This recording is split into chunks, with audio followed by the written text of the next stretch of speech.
It's a Track Stitch podcast coming up, a special two-part spectacular as I welcome a very special guest onto the Track Stitch and we talk all things 800 meters, all that coming up. But first, it's a Track Stitch band. Champion, Riders bearing down on top of Ngugi. Ngugi digs deep and he's got no ball. And Andrew Lloyd wins it up. Récupéré ensuite chez lui au Maroc à Ifrane. La Web, il est parti à la Web, il a tenté le coup du siècle là. Oui, surprendre tout le monde. Au 800.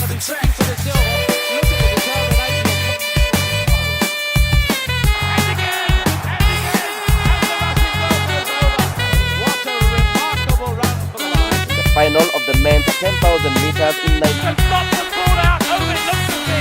Who else is in the race? The wave is there. The confidence is there.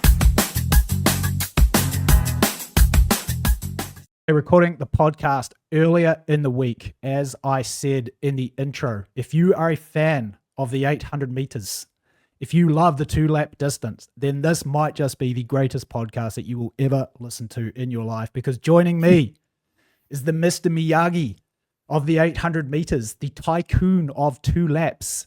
He is one of the very best 800 meter coaches in the world. He might be the very best 800 meter coach in the world today. But more importantly, just like me, he is a student of the distance, a real 800 meter nerd. So joining us today from Melbourne, Australia, we're not going to hold that against him. He is living out a lifelong dream by finally coming on the Track Stitch podcast.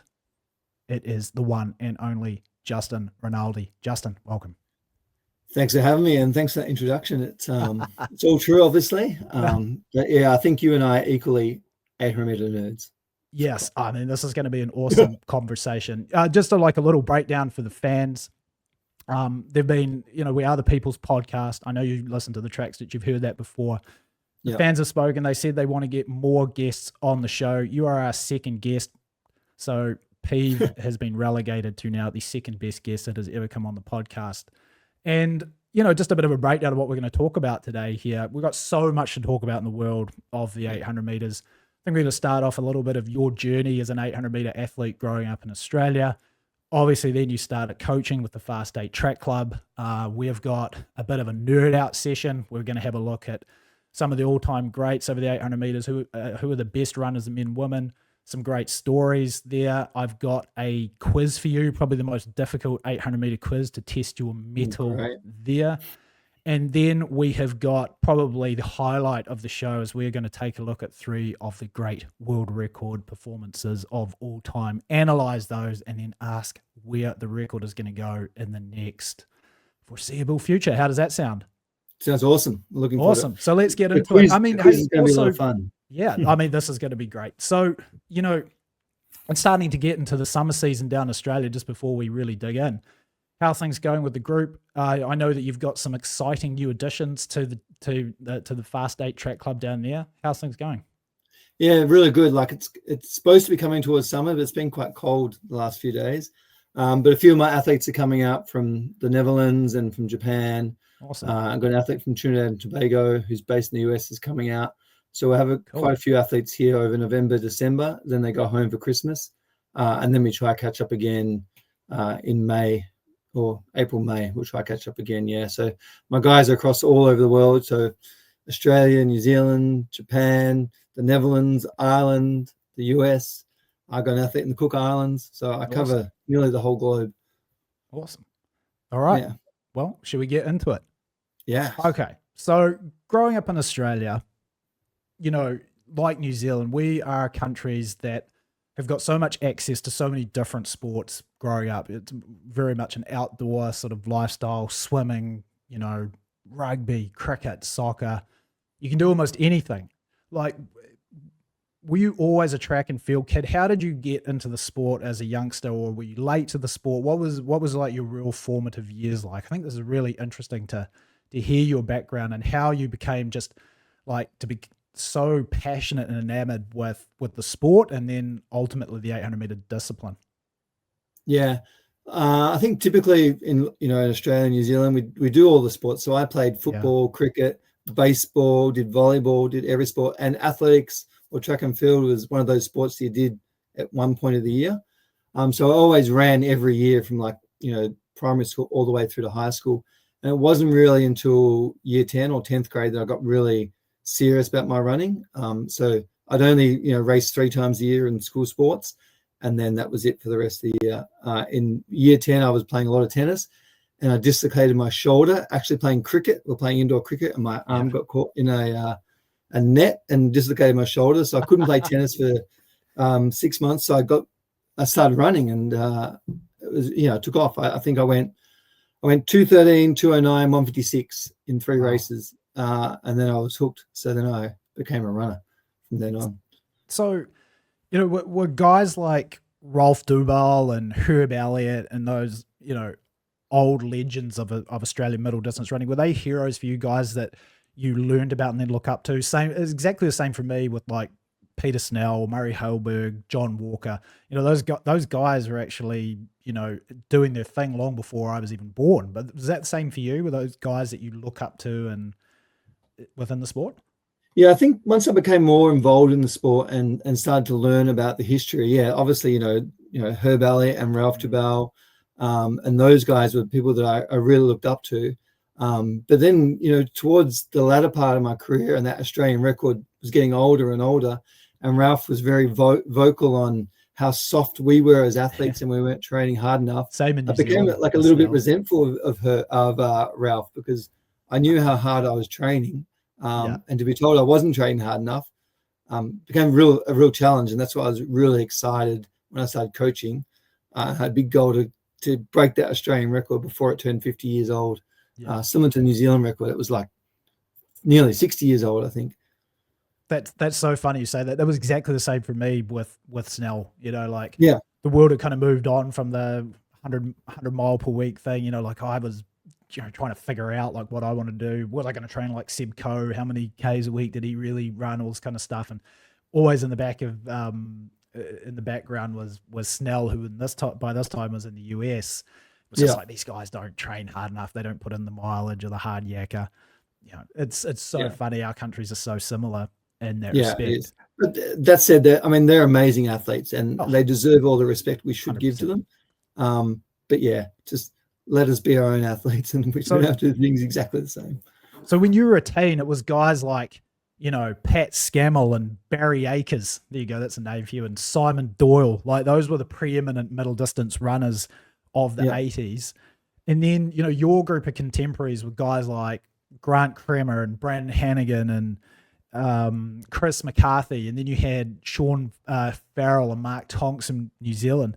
What was that era like to be around with those guys and to compete in? Because the Australian circuit and even the New Zealand circuit to a degree back then, they were quite strong, with the Marley Games and obviously your Australian pro circuit with the Melbourne meet and Sydney meet in particular good. What was that like competing in that era? Yeah, I agree. I think we're in a lucky sort of era then, because it was leading up to the Sydney Olympics and a lot of money was being thrown to the sport.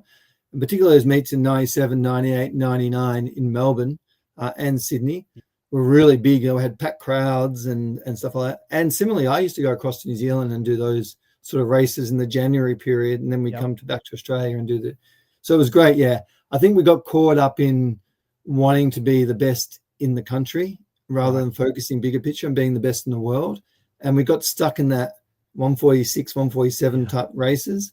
And when I became a coach, I wanted to make sure we changed our mindset and focused on being the best in the world.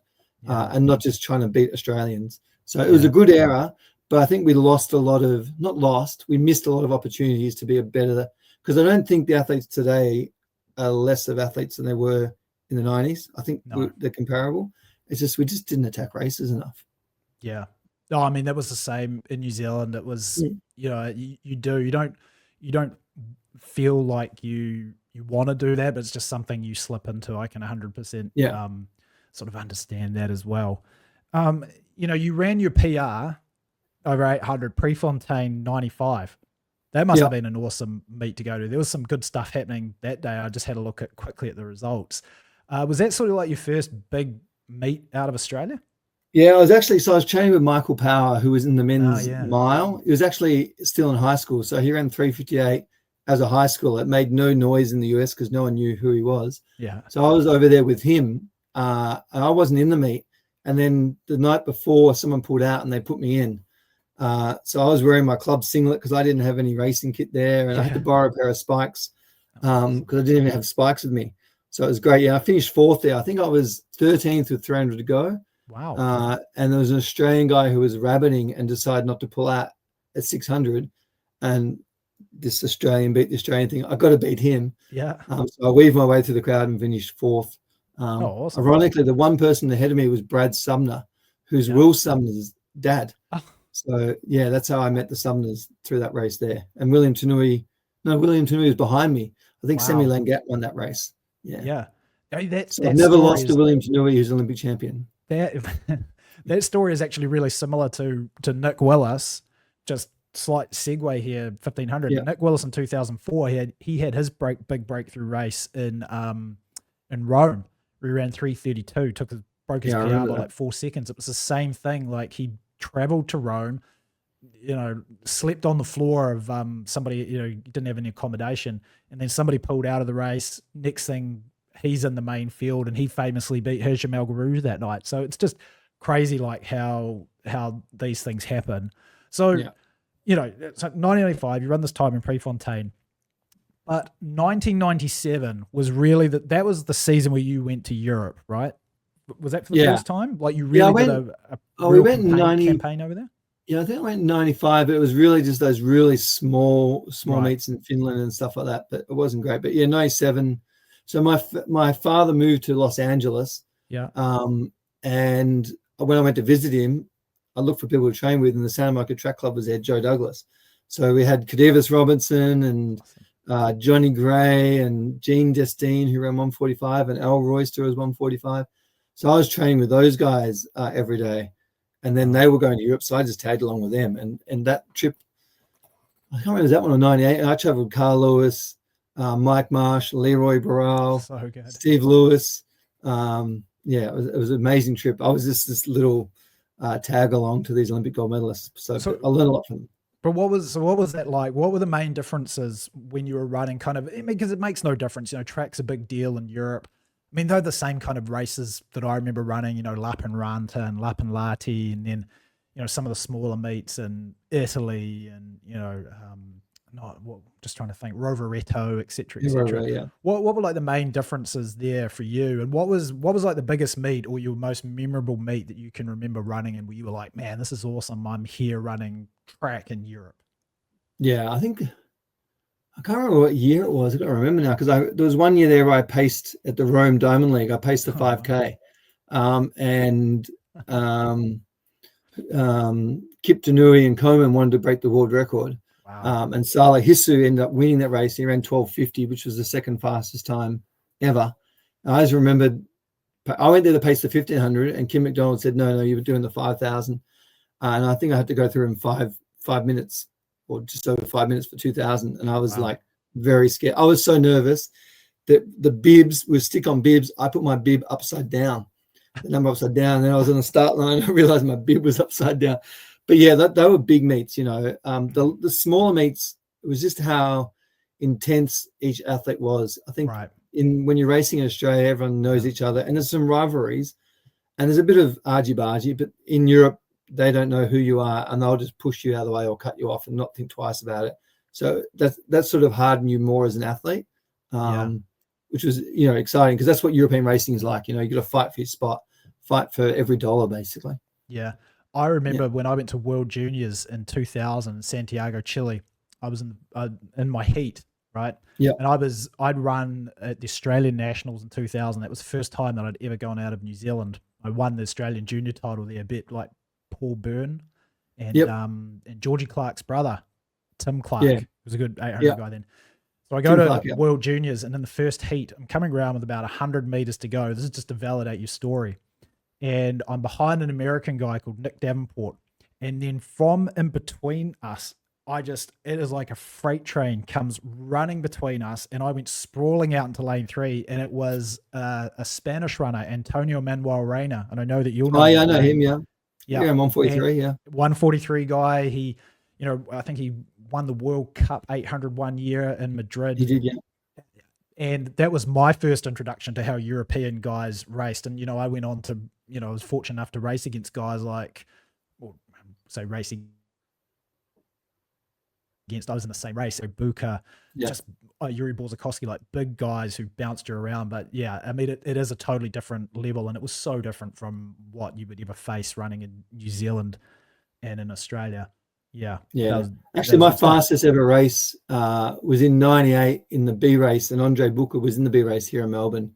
And I had organised the pacemaker to go through 400 and then go out wide. Yeah. And I'd come through the inside, and Andre Buka had a different idea and just pushed the rabbit and me both off the track. So I went from second to last and then came through, and I ran 1:46, but got disqualified for stepping on the inside of the track. So Andre Buka cost me my PR, my PB, but also it was a valuable lesson in, hey, just because you got a plan doesn't mean that other people are going to stick to it. That's why the 800, I said it was sort of tongue in cheek, but it wasn't. It is the most difficult and the most brutal event to run on the track. Just for so many, like things are happening so quickly in such a short period of time. That's actually funny that you mentioned this, because it turns out that your career best performance, despite that, is actually your 1500 meter time. In terms of points, it is. Yeah. Yes, and 340.6. What's going on there? Yeah, so I was supposed to run the 800 that day and missed the shuttle bus to the track. And so then I caught the next shuttle bus, and it literally was 20 minutes before the 800.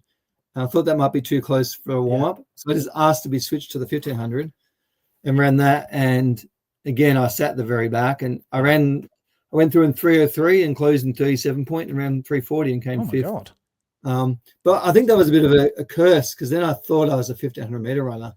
And I changed my training completely and added a lot of mileage, because I thought I can win the Commonwealth Games. And then I had a lot of injuries. I should have just changed it slightly, but I went too far to the 1500 meter side.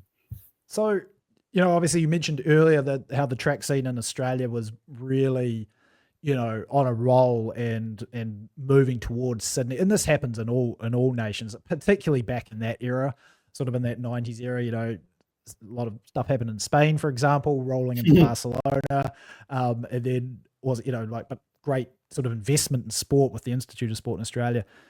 Around 2000, did you have like dreams and hopes of making the team? You were getting a little bit more towards the end of your career. And I know that, it's the same for me, when it's sort of, you're running out of time. Were you just hoping for that one magic moment? Were you trying to get there over the 800, or were you, or the 1500? No, I was trying to make the 1500, and that was probably the mistake. I think from 98 to 2000, I sort of upped my mileage and just overtrained. Basically, I was trying to do the same intensity that I was doing when I was training for the 800, but do the 1500. Trying to run 150k a week plus train it was just like, in hindsight, it was stupid. But I learned a lot of lessons from that.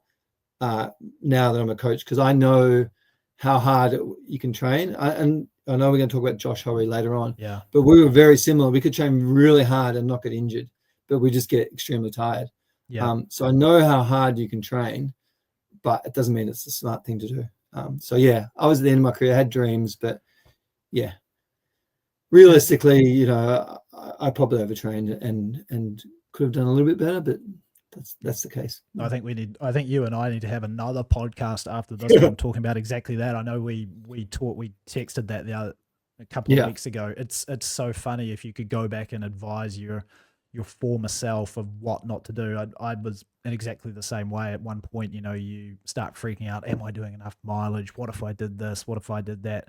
And really, I look back at the stuff I was doing when I was like 17 and 18. I'm like, man, that was actually the formula that I just needed to stick with. But anyway, agree. Alas, so your career sort of winds down at the senior level in 01, 02. And sort of what happens post-career, it's not easy when you sort of get to that moment where you're like, hey, this is just, it's over. You've got to face that moment where you're like, I'm just not progressing or tracking in the right direction. Do you remember what that was like? And, did you get straight into coaching immediately, or did you always know that you wanted to coach, or were you just like, I'm done with the sport? Because it's so funny in track, what tends to happen is like, you either get guys who just stay in the sport forever, they become agents, coaches, they're always hanging around the sport, or they go completely the opposite direction. They're like, fuck this, I'm done, and they're completely out of it. What was your sort of I guess formula or direction after your career wound down? I sort of progressed to working at a bank full time and had a full time job, but I really enjoyed being fit and I really like training. And I think sometimes the people who tend to overtrain are the athletes that actually like training. So I always kept training. You know, I think I ran 149 in 2004, 150, I can't remember. So I was still running races and training, but I was just doing it for fun, basically after work. And I was doing doing it 5 days a week, not doubling, not taking it serious. And pacing some races, then helping out friends. I had a friend, as we spoke before, Kativis Robinson, and went over and trained with him for 6 weeks, and basically just did 3/4 of every one of his reps and just paced him for training. Nice. And then I came back to Melbourne and I met a young guy called Alex Rowe, who was 15 at the stage. He's being coached by a friend of mine, Peter Winter, who was a decathlete who won a silver medal in the Com Games decathlon. And he'd left the school where he was coaching, and obviously Peter and I being friends, he reached out to me a number of times for 800 meter advice. So Alex came to me and asked me to coach him, and I was like, whoa, I'm not a coach, I don't want to coach. But I could see that he really needed help, and it was sort of like towards the end of the start of the track season. So we agreed that I'd coach him for 6 months during the track season, and then at the end of the track season we'd just interview some coaches and find him someone to coach him full time. Yeah. And he went from 154.7 down to 150.6 that year as a 15, 16-year-old. Wow. And he didn't want to leave because he was running really well. Yeah. So then he stayed with me, and that ended up being a 10-year coaching relationship. And I got him from 154 all the way down to 144.40. Yeah. So he was the Australian record holder there for a while. Right? Equal Australian record, yeah. So equaled it to the 100th. So my first ever athlete I coached was an Australian record holder. So I don't know if I got a bit of lucky or it was good coaching, or a bit of both. Yeah. So, I mean, just rounding out your career, were you happy with it? Do you think that you reached your potential over 800, or if you didn't, what do you think that you could have done? And, I think something that's interesting for all the listeners, what was your best ever workout that you felt like you ran? Because everybody knows what their best workout was. Oh yeah, I had a lot of good, like I've done some workouts that my athletes that around 142, 143 now can't do. Wow. But I was a very good trainer. So one workout I did was with Chia, who was out here in Melbourne. He's a 329, 1500 guy, which was good back then in the early 2000s. And 143, right? Yeah, 143, yeah. And we did 1,000, 3 minutes rest, 800, 3 minutes rest, 4 4s. And the 1,000 was in I ran 218.7, which is pretty quick. Wow. 156, and then 58, 61, 72 for the last 400. So I completely blew up. But he ran 68 for the last 400. So we both completely blew up. But I remember that workout because Kim McDonald was there. And in my head, I just had 230 for the 1,000 meters because that's what I thought you'd do, 1,500 meter pace. And as we were about to take off, he said to Sammy Langat, who won my Prefontaine race, he was just a pacemaker then. He goes, Sammy, come through on 150, and we just took off. Oh my God. And in my head, I'm trying to calculate what 150 was. Yeah.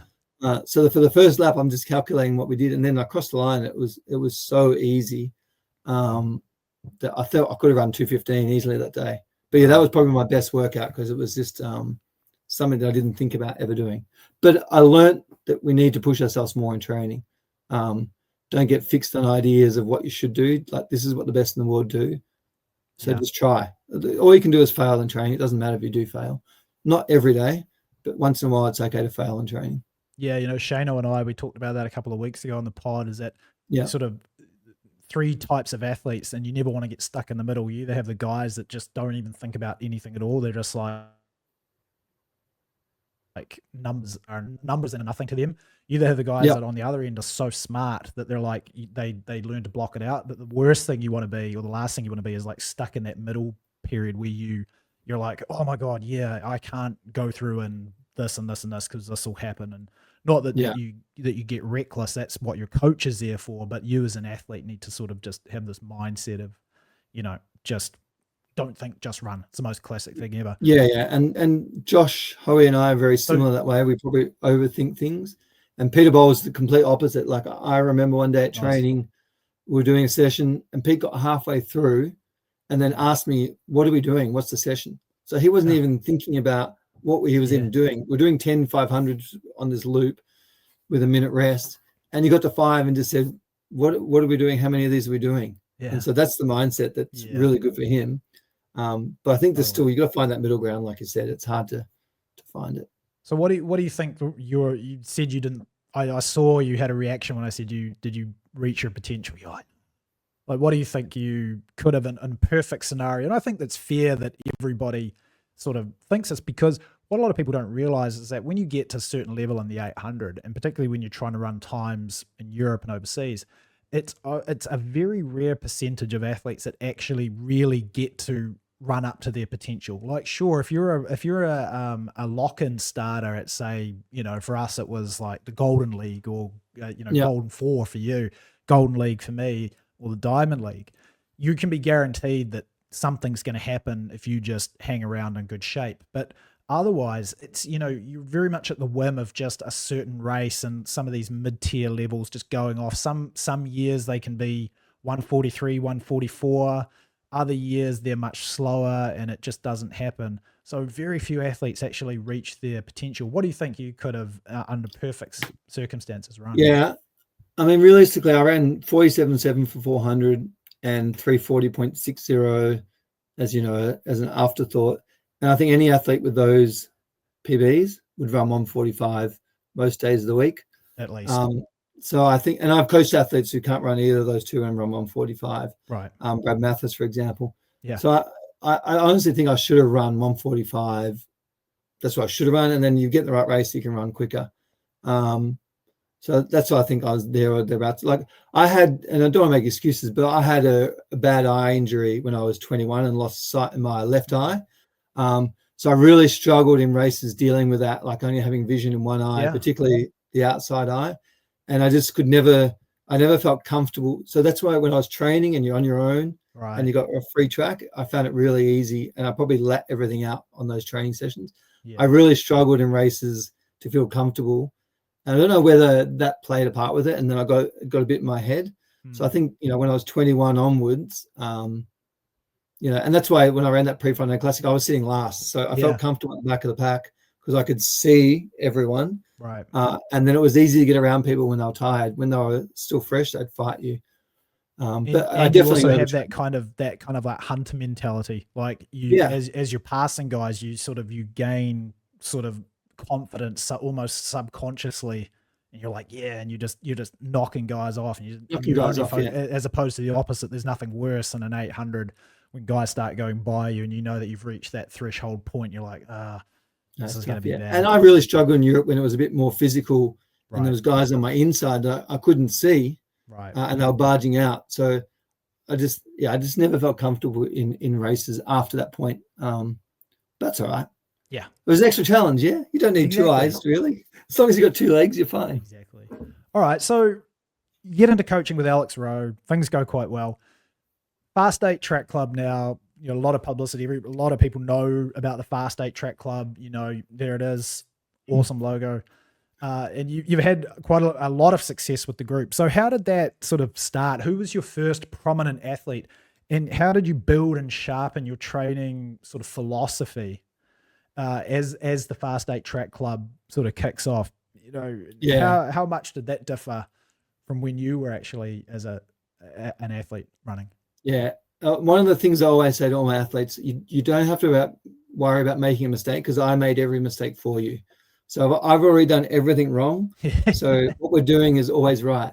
So I had Alex, and he was 15. I was still running, and I could train with him a lot. And so I was his training partner.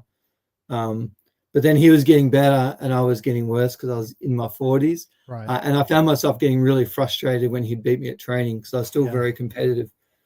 So then we just decided to try build a group around him. So I invited some athletes, firstly over here for a camp in Melbourne. And we had athletes like Peter Bowl, who I now coach, and Dylan Stenson, who was a 150 guy. Yeah. And then a few other guys. And then after that 10-day training camp, we went and did a race. And Dylan went from 150 to 147. Pete Bowl went from 149 to 146.5. So all of a sudden, they had some excitement about what they were doing. And So yeah, Peter Bowl moved from Perth to Melbourne 10 years ago to train with Alex, and then he made the 2016 Olympic team. And then we had Brad Mathis, who moved from New Zealand over to Australia. So the group's just slowly grown. It's never been really big, Right. Probably max of 8 athletes. Yeah. And now it's sort of just expanded across the world. So athletes have reached out to me. Some athletes at the end of the career, like Mark English, you know, he was 32, 144.5, and was thinking about giving up the sport because he's also a doctor, and just sort of took a chance on me for a year, and, you know, around 143.3 and stuff like that. So the group sort of naturally evolved that way. Yeah. What do you think is your biggest success as a coach so far within the Fast8 Track Club? Like, if there's one particular athlete that you're most proud of, or situation, you know, what's your biggest success and what's your biggest regret? Yeah, it's hard. It's like a busy, like on the paper, the biggest success, sorry, would have to be Josh Hoey, because he went from 147 to 142.01. Right. But I think if anyone knew Josh, they'd know that talent was there. An athlete like Brad Mathis, who I've coached for a number of years, who ran 145.5, he's only run 49, 3 for 400 and 344, and doesn't have a lot of natural talent. But I think we did a good job working together over the years to get him to that 145.5, and he's progressed. You know, most years, if he didn't have a slight injury, he progressed most years. And then also Jeff Risley, he came to me. You know, he was 34, nearly 35. He was basically out of the sport, and I really wanted to coach him because I raced him when he was 19. Yeah, and I was 35, and he was going to retire. I said, no, you can make your 4th Olympic team. And he came back to me around 144.8, which was his fastest time in 9 years, and made the Olympic semi-finals. You know, and 2 months shy of his 35th birthday. Was so that was the a great race experience. where he raced Rhodesia in Melbourne or Sydney and qualified? Yeah, no, that was when he was younger. He ran 145 there. Okay. I think that was 2011 maybe, or no, 2015 that was. Okay. And then he went backwards, you know, and then 2021 we had COVID 2020. Yeah. So it was really at the end of his career there, and that 144.8 with me, and that was amazing, because to see a guy who was going to retire from the sport. Yeah. And you know, he had his best ever Olympic result, and Amos and Isaiah Jewett fell right in front of him. He hit the hurdle. Yeah, that's right. Yeah, so he would have. I think he could have come close to making that final. Yeah, I mean, the person I had in mind, and I was wondering if you were going to say him, was Brad Mathis. Obviously, as a New Zealander, I know Brad too. I remember when he was a younger athlete, and you know, he seemed to have kind of plateaued at that certain at a level where a lot of people wondered if he was going to actually sort of push on and how fast he would really run. Like, could he run under 147? And then you know, and he had difficult. You know, it's always tough when you're from down under as well. Like, sponsorship opportunities just aren't there. You know, I know that he was also on the cusp of giving up the sport just because he needed to get a job and, you know, needed to live and that kind of stuff. There's not a lot of money. And then I know for me to see him do so well and run 145 and finish 4th at the Commonwealth Games, I was just like, yeah, that's awesome. And I was extremely proud of Brad. And also, you know, when James Preston came along too, who I know you're now helping out, it was just so great for me to finally see, you know, a couple of New Zealanders, I think for the first time ever, have 2 New Zealanders running under 146 in a season. Back when those, I think in 2023 or 22. Yeah. Like, really it is amazing, because I think as an athlete, when you leave the sport, you don't want people to run fast because you don't want them to be better than you or stuff like that. But then you get this appreciation when you get a little bit older, and you really want to see your fellow countrymen run fast. And you know, both of us, New Zealand and Australia, our national records were stuck there, and the world was moving on. And it was embarrassing to be an 800-meter coach and have our national records being so old. So I really wanted to bring those records into the current rather than living in the past. Sorry. You know, one of the ways I always looked at it, because I was fortunate enough, I was in New Zealand under 18 800-meter record holder and the junior record holder, and both those records are now gone. And I remember when they happened, and exactly what you just said.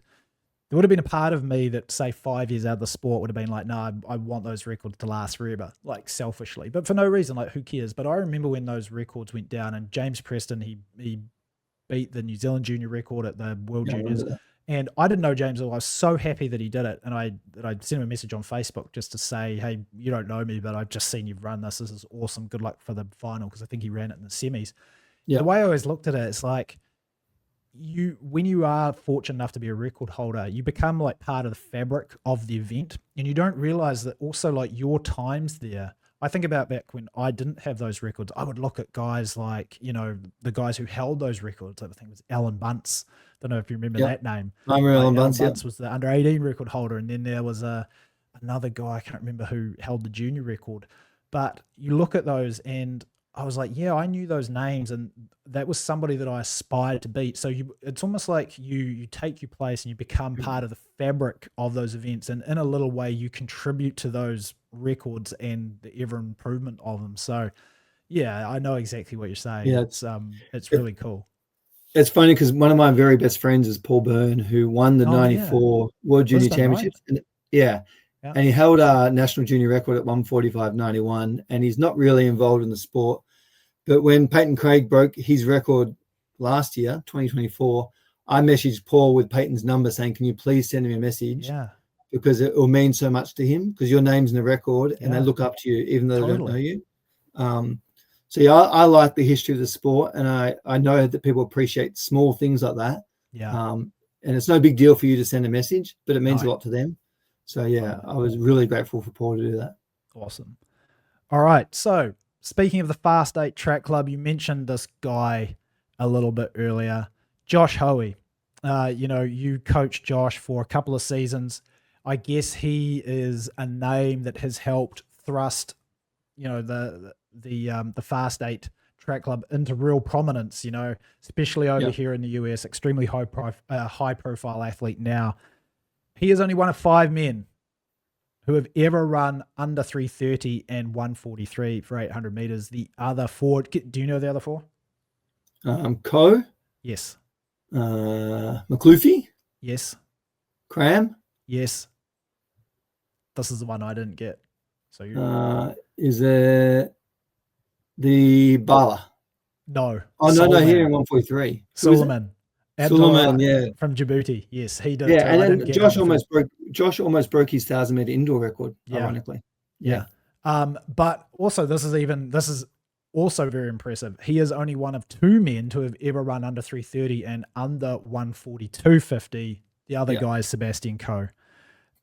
You sort of alluded to it earlier. What makes Josh so special that he was, he had a monumental season this last season, just with respect to not just the volume of races, but the quality of races. This is some old school stuff. I remember a little bit bored, and I was like, man, how many races this guy run? And has anybody actually run more races in a season? And I went back and I found guys like Andre Bucher and William Bungay. Bucher was a world champion, Bungay an Olympic champion. And these guys would run, they were real Ironmen of the sport. They would run like 25, 26 races, including indoors. But of course, Josh has this extra wrinkle that he's also running the 1500, right? And every one of these races, there is very few Mickey Mouse races all season from Josh. So he had like a historic season in terms of volume, but also performance level. Like, what makes that guy so special? And, what was it like coaching him? And what was the best workout that you ever, saw Josh run? Yeah. So, I guess this season we took a risk because, last year he ran 143.80. Right. I think he was the 21st ranked athlete in the world, and he wasn't going to get a start in a Diamond League race. Yeah. And we thought the only way to open the door would be to have a really good indoor season. Yeah. I didn't expect the indoor season to go that well because, he won miles, 1,000, 1,500, 800s, won world indoor title. He actually didn't lose an indoor race this year. And he paced the collegiate record in the 3K. So he paced that to 2K. Wow. And then we just kept the ball rolling all the way into outdoors because, like we talked about getting the opportunity, you go to your first Diamond League race, which you did in Stockholm. And I just stressed the importance of running really well in this race because it opened the door for the rest of the season. Totally. And he ran 142.4 there. Did we bite off more than we could chew during the season? Yeah, probably. Yeah. But you don't know when you're starting the season that you're going to be in that kind of shape. So it's easy to look back and say, oh, you bit off too much. But, 2024, we were nobody. And now he's one of the best in the world. But some of the best workouts, He did so many. Like he did 4 by a mile or 1600 in 4:12 with a 3-minute rest, which is good. And a few days later, he's running 2 600s, bookend with a workout in the middle in 1:16 and then 1:13, which is really amazing. But he what made him so good is that he was just willed himself to be the best athlete in the world. Clearly he has the talent, because you can't run 1:42 without the talent. Right. But he just wants to work. He believes he can work harder than anyone else in the world, and he does that day in, day out. It's not 1 week good or 2 week good. It's weeks after weeks after weeks. Really good quality work that opens your eyes to see how hard people can train. Because if Josh is running 1:42 like this, what was Radisha doing at 1:40, or Kipketer when he ran 1:41? So maybe that is how hard you have to work. So it was, So there's so many amazing workouts. It's hard to put one in context. Yeah. Yeah, it's crazy you talk about, or it's just interesting to hear you say. We've all known guys like this growing up that just that they don't have that protection switch. You know how a lot of people, they just have a switch where, like, when things get too hard, whether and everybody's on a spectrum of this, whether you want to do it or not, the body's like, no more, I just need to stop. And sometimes you're even like, I want to keep going harder. And, whether it's just your, the way that your body handles hydrogen or crossing into your anaerobic threshold. And some guys just don't have that flip off switch, and they can just keep driving through the pain and just run themselves literally to a standstill. Sort of get that feeling with Josh Hoey that's kind of the incredibly strong mental mindset that he has that has just enabled him. Because you're right. I mean, he was clearly a talent. A lot of people made a lot was made of, he ran 1:47 at high school, he didn't do anything in between. And then all of a sudden 1:42, all the noise around that. But I mean, if you can run 1:47 at his age, there's nothing to suggest, when he did, there's nothing to suggest that you can't be a sub 1:43 performer, at the age that he's at now. Yeah. And I think if you dig deeper into his results, you'll find a lot of those years he didn't have complete seasons. So his season would be over in May, because he'd cook himself. So it's not like this guy's running 1:47 with complete seasons. He's running 1:47 off seasons with 2 or 3 races. Right. But the beauty of Josh being like that too is that he races that way too. He's fearless. He'll go out and really compete really hard. Exactly. So it's challenging as a coach to balance those two, because you don't want to lose that when you're racing. But you want to pull it back a little bit in training. So, yeah. And I guess we have to ask you, this has been an extremely interesting, or big news, at least in this kind of little down period of European track season, or the global track season closing. Yeah. You guys have, I guess we'd say, amicably decided to part ways. I mean, the story was reported by the dudes over on letsrun.com. Great guys over there. Great article written by John over there. Is there anything though from your side you want to talk about it? I said, I wrote in our little notes that, for this particular chat, that if there's anything else you wanted to say about what was going on, you could. The floor is yours. What was going on? Like, we'll make it clear, I wasn't fired. Like, it wasn't like, you're fired, you had a bad season. We just had a disagreement on how training should look, and the intensity of training over certain periods of the year. And originally, Josh came to me with his plan, and I liked it because a lot of my training was in there. Right. It was just a little bit too intense, and I thought I could peel it back a little bit and we could work to a common ground. But when I felt like I was trying to push up against Josh too much, and I don't want to come across as the negative person in the relationship, because I believe that a coach should always be positive and bring positive energy to training. When I felt like I was being negative, I decided I should remove myself from the equation, because I didn't want to be the person holding Josh back. Wow. So we just agreed just to separate, and we still speak. Like, I spoke to Josh 3 days ago. Awesome. We're not talking about training. We're talking about stuff outside of training, just how his life's going. But yeah, I don't want to be seen as the person holding him back, because maybe what he's going to do, he'll break the world record, and I'll be saying, wow, that's amazing. Because I think it wrong, it doesn't mean it is wrong. But again, if it's against what I believe, I couldn't be a part of it. So yeah, we agreed just to part ways. Yeah. I think that was very important. When the story came out, obviously, I mean, you had mentioned to me before it came out, and I sort of we wanted to break it on the track stitch, but I thought that didn't want to compromise the journalistic integrity of the show. But when the actual news came out, and sort of there was this narrative that you had been fired, unsanctimoniously, I was like, sanctimoniously fired. I was like, maybe that's not quite the exact case. I know that's a little bit different, but it makes for a better story. Yeah, makes for a better story. Makes for something. And I mean, it's America, right? Yeah, and they have had a history of firing coaches, so it does play into the narrative. I like to think that the relationship I had with Josh and his family was slightly different to the previous coaches, and that's why it worked so well. Right. Not because I'm a better coach, just because I maybe manage that relationship a bit better. Yeah. But yeah, it's like I want to see him run extremely fast, because then it motivates my athletes to run faster, and everyone else in the world. So yeah. Awesome. Hey, should we take a quick break? We've been on for nearly 40 minutes, and then Sure. I think we'll come back and have a bit of a nerd out over some history of the greatest distance, the number one distance in track and field, the 800 meters. Right, and we're back with Justin Rinaldi, the mogul of 800 meter running, after a quick break. Justin, so I think it's now time for us to have a bit of a geek out over the 800 meters, the history of the 800. What do you reckon? Should we get into that? I'm looking forward to it. So I'm going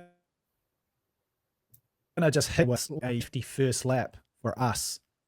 Like, we were going out in Lappeenranta, Finland, and just trying to run sub 50 and hold on. I'm going to hit you with this one. The greatest 800 meter runner of all time, the men's and the women's. Who have you got? Make the case. Yeah, so it's hard, because your mind just quickly goes to the world record holder, Rudisha, and he's won 2 Olympic gold medals and 2 world championship medals. 3 world records. And 3 world records. Only 2 people to run 3 world records. Kip Keita ran 3, but 1 was equaled. Right. So you have to put him as number 1. And that race in London was amazing, because he frat ran it and ran 140.91. And then behind him, I'd probably have Wilson Kip Keita. Well, I think if it wasn't for not being able to run in 96 through no fault of his own, other than probably changing countries, but different to what a lot of Kenyans, he moved there for education, and was there for a number of years before he decided to run for Denmark, and could speak the language, and married into that country. Yes. So I put him at number 2. And he's still there, yeah. So unlike a lot of Kenyans who move back to their country or hardly ever live there. So I put him at number 2. And then hold on, save this. We're getting a question coming up. I'll go. Sorry, So Rudisha, number 1. Yeah. And then women's 800, it's really tough, because like you'd have to say, if you took away the controversy, you have to say Caster Semenya is one of the best ever 800 meter runners. Double Olympic champion. Yes, she got one of those. And ran really fast consistently, but not as fast as the girls are running today, which is ironic, because everyone said that she had the advantage. Yeah. And then Keely Hodgkinson, she's medaled in the last 5 major championships, which no other 800 meter female athlete has ever done. Oh, that's a good point. Yeah, so you could argue, and she's only still young, so you could argue, and she's one of the fastest ever. So you argue that she's one of the best 800 meter runners of all time. Yeah. And then I think back to Mutola, who won the Zurich Diamond League 10 years in a row. 10 years in a row. That's amazing. And she was very consistent, but didn't really perform. But did the Olympic win? Yeah, she got did. The Olympic win, which is huge. Yeah. And she got some other Olympic medals and 1 world championship and stuff like that. So I'm going to put Maria Mutola as my number 1. Wow. Female runner. Yeah, I mean, from my side, discussed this with Rhodey a couple of weeks ago, and we'll talk about this in a second, this distinction between greatest and best, right? Like they're not quite exactly the same, because otherwise, best is just like a measure of pure ability and ceiling, and greatness takes into a bunch of other stuff. Because when you think great, you're talking guys like, hey, where does Peter Snell rank? Back-to-back Olympic 800 meter champion, ran 144 back on grass. But I think I'm with you with Rudisha. It's very, very difficult to go against a guy who won back-to-back Olympic titles in this particular era, a very, very competitive and deep era.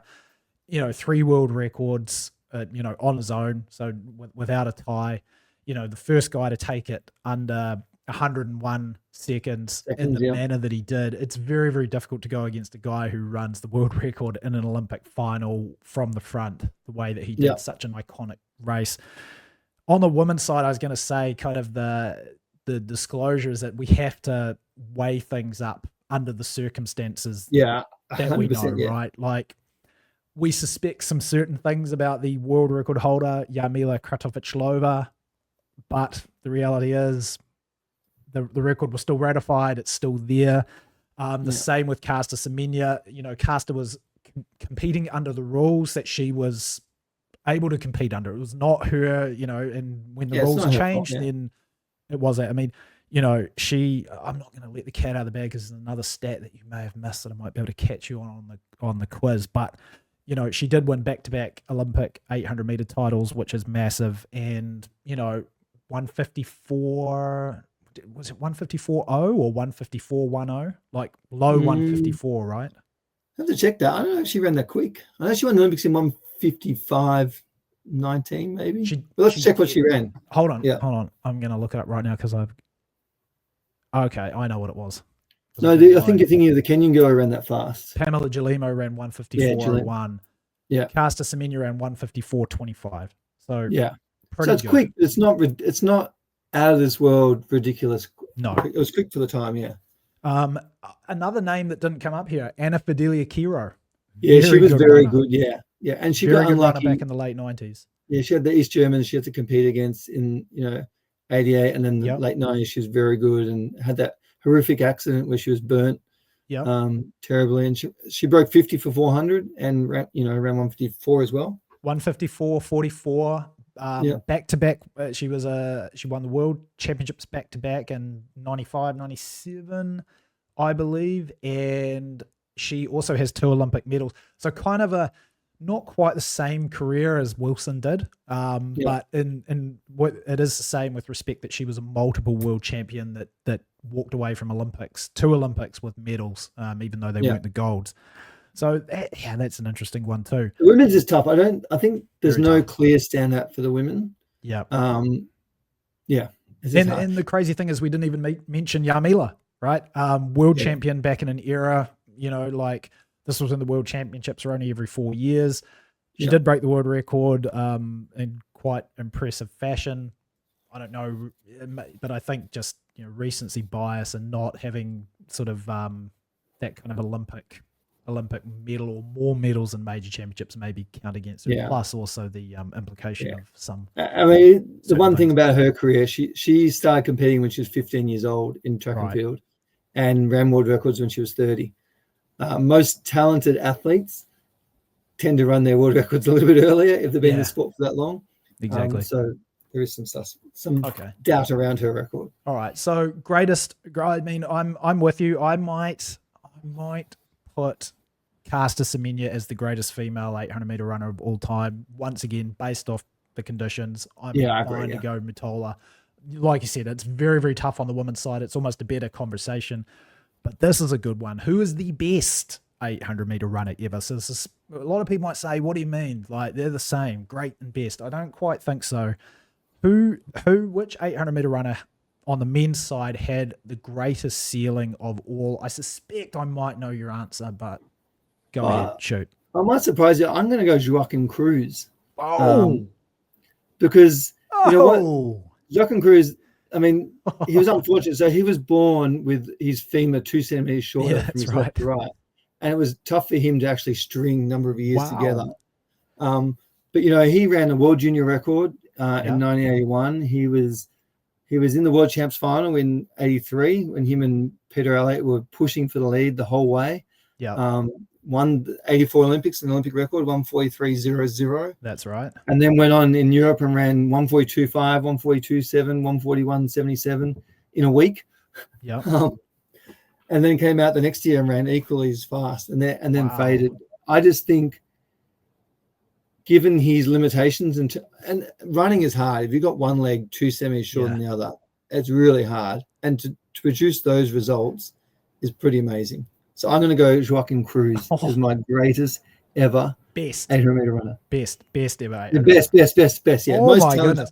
I have to tell you, I did not expect that one. I love it though. I love it. I have a special affinity for this man right here, Wilson Kipketer, who I believe is the best 800-meter runner of all time. 3 World Championship 800 meters titles. He was 2nd and 3rd at Olympic Games. Probably the craziest world record, and we're going to talk about this. It can't be so much to talk about later with the 48:30 lead off. But for me, it's the variety of winning styles for him. You know, you had the 1995 world champs in a slow race, just comes from the back of the field where he's just mincing around and destroys those guys in the last 100 meters. You know, and he has a 17-day period in 1997 that is surely the greatest, 2.5, 3 weeks of 800-meter running the world's ever seen. Starts off 1:43.38 in that world final in Athens, where he kind of is just like toying with the field. He runs that really fast first 200, and then he backs off, and he backs off again, and then just blows the guys away in the final 2. He runs in 1:41.24 in Zurich. I'll probably tell the story about this later on. 1:42.77 in Monaco, which is a hidden performance because it's the one where they go through in like 52. Right? Yeah, he just kicks. Yeah, everyone thought he was going to run fast, and he just slowed the pace down. They slow the pace down, go through in 52. It's 1:18 and change at 600, so he runs 24.5, 24.6. Right, puts like 12 meters on Rich Kenner. In the last 200, 3rd at the World Champs. Then 1:42.20 and then 1:41.11 to break the world record again in Cologne. I just feel like on that particular night in Zurich, maybe again, I so badly want to tell a story, but I'll save it, is maybe we missed out on seeing a 1:40.5, 1:40.6 performance. So yeah, it was amazing. I mean, you look at that season, he ran 1:42 world record indoors. Yes. And then he finished the season in September, I think in Tokyo, running 1:42. Yeah. So he ran 1:42 nearly the whole year. Yeah. He is amazing. I mean, he broke 1:45 75 times, 1:43 45 times. So this is the greatest accumulative performances from any athlete. So yeah, I think that's good. Yeah. And on the women's side, did you answer that one on the women's side? Best no. I think again, this is tough. I think Mu is my greatest. Answer, right? Yeah. I'm going for a thing Mu. I think she's the most talented 800-meter runner we've ever had. And we haven't seen the best of her yet. No. Or may never. Yeah. I was going to say, don't hold your breath. Yeah, I mean, for me, I'm not sure about this one. This is so tough. Again, under the situation, it's like, hey, Kratovic-Lova still ran 1:53.28. Yeah. I hate to do it, but I mean, or it's either that or it's Caster Semenya. I think in terms of talent, you're 100% right with Mu. I think you probably maybe you answered the question better. You answered like who had the most talent because Cruz may have had the most talent. Same with I think Mu. I just don't think the career's long enough from one thing to be able to say that. But I mean, she did win an Olympic gold medal and a world champion gold medal, so she's got two gold medals. So it's not too bad. It's not too bad, and an American record and a sub 155. Yeah.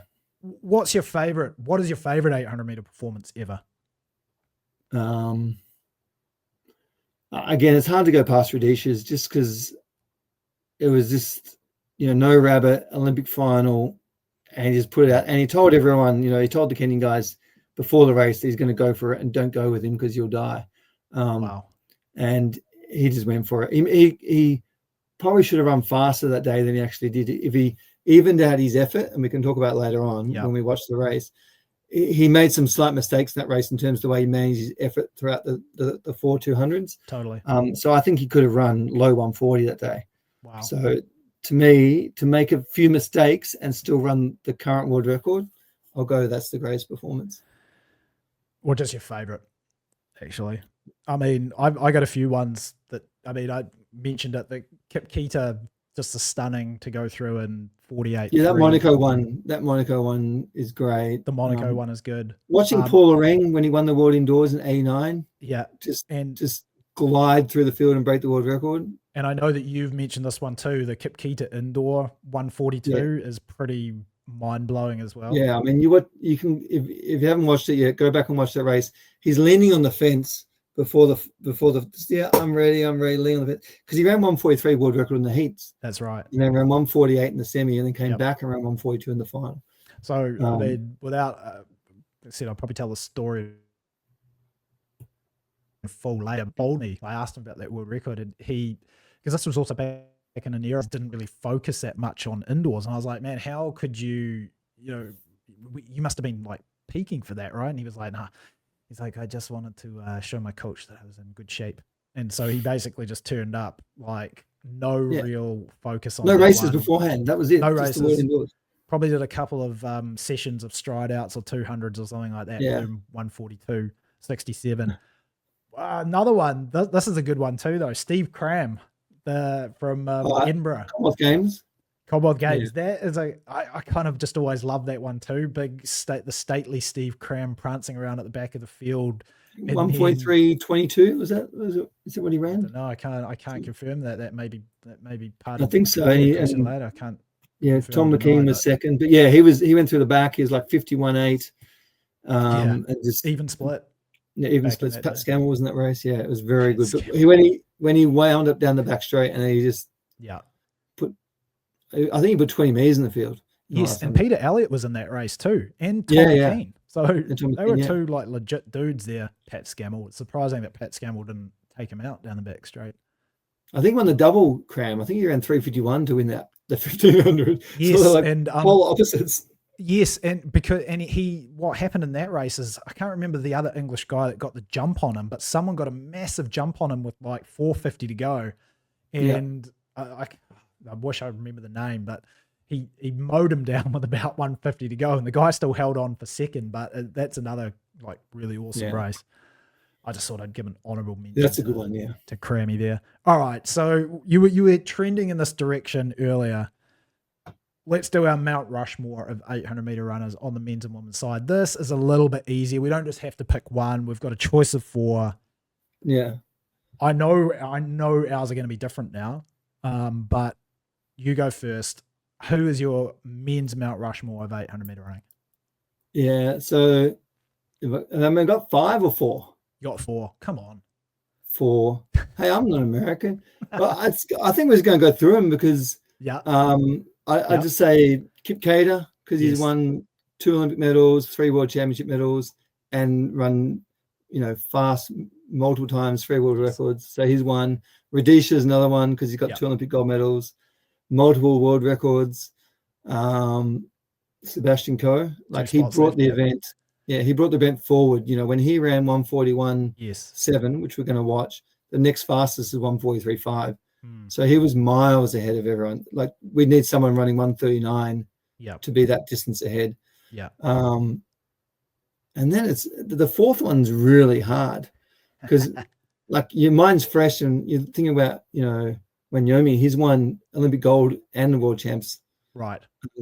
And he's broken 141 7 times. So he's equaled the amount of 141s that David Radisha ran. So you say, well, he's just as good. But then I've got athletes like Snell and even Jim Ryan. So I'm going to put Snell on there.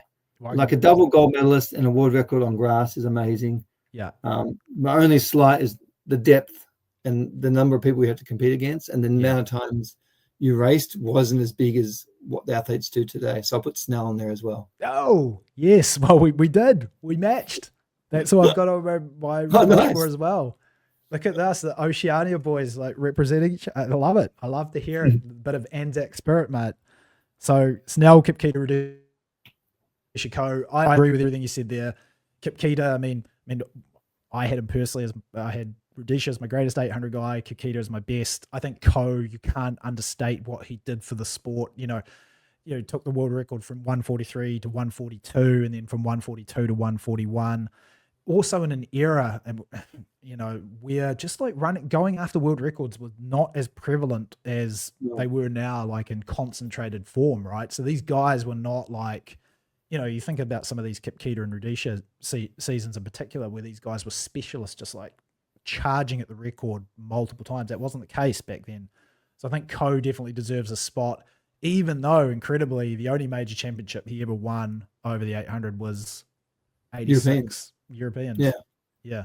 And Peter Snell, I mean, just, again, 144.3 on grass, 145.1 in Tokyo. So we know that he could definitely go, but back-to-back Olympic champion and a reasonable era, that win over Roger Mowens in 60 was just a really awesome. Mowens was the world record holder at the time, so exactly is a legitimate win.